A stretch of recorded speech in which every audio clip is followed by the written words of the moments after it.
세상에선 지켜야 될 것들이 많이 있습니다. 운전을 한다면 신호등을 지켜야 하고 또 교통법규도 지켜야 합니다. 또 학생은 학생으로서 지켜야 될 본분이 있고 회사에서도 내규 같은 것들이 있죠. 가정에서는 지켜야 될 것이 없을까요? 그렇지 않죠. 가정에서도 부모님에 대한 예의를 지켜야 되고 또 자녀들 같은 경우는 귀가 시간을 지켜야 되는 경우도 있습니다.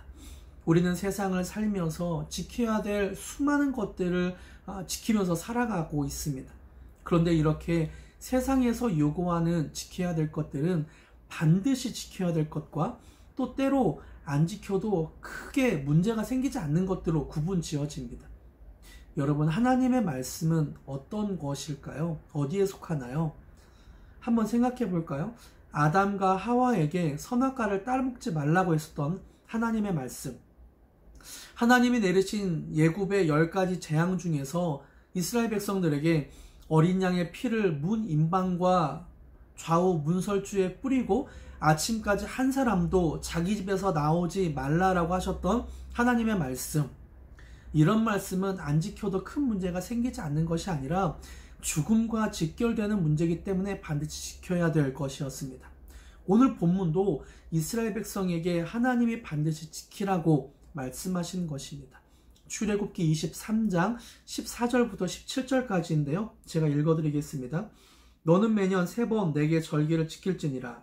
너는 무교병의 절기를 지키라. 내가 내게 명령한 대로 아비벌의 정한 때에 이래 동안 무교병을 먹을지니 이는 그 달에 내가 애굽에서 나왔음이라. 빈손으로 내 앞에 나오지 말지니라. 맥추절을 지키라. 이는 내가 수고하여 밭에 뿌린 것의 첫 열매를 거둠이니라. 수장절을 지키라. 이는 내가 수고하여 이룬 것을 연말에 밭에서부터 거두어 저장함이니라. 내 모든 남자는 매년 3번씩 주 여호와께 보일지니라. 아멘. 하나님은 이스라엘 백성에게 매년 3번 절기를 지키라고 말씀하고 있습니다. 오늘 본문에서 중요하게 표현되고 있는 것이 있는데요. 14절과 17절 후반부입니다. 먼저 14절입니다. 너는 매년 3번 내게 절기를 지킬지니라. 여러분, 하나님은 우리에게 지키라고 말씀하고 있습니다.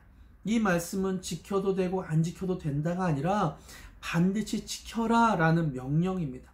한번 상상해 보세요. 교회도 많은 식물과 꽃이 있습니다. 이것을 가꾸고 지키지 않는다면 어떻게 될까요? 말라 죽거나 잡초밭이 될 것입니다.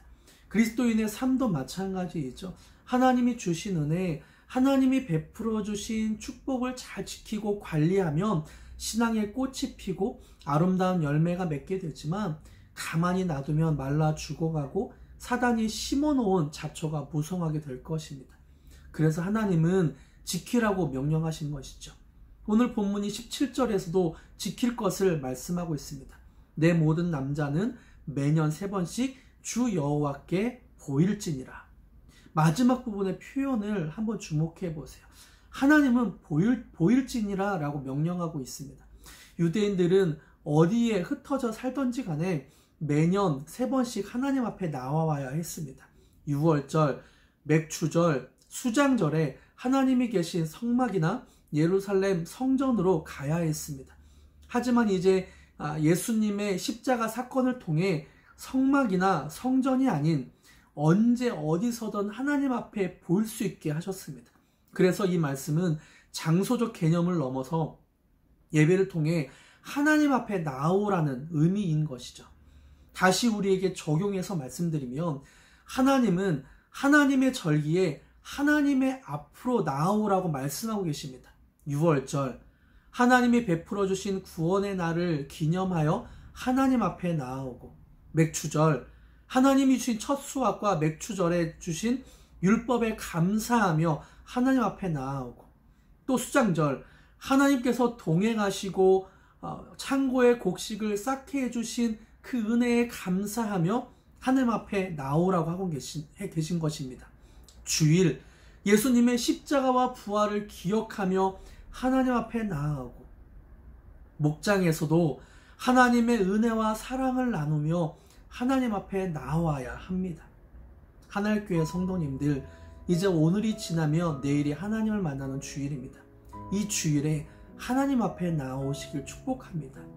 예수님의 십자가와 부활을 기억하며 하나님 앞에 나아와 그 얼굴을 보이고 하나님의 임재를 경험하는 저와 여러분이 되길 축복합니다.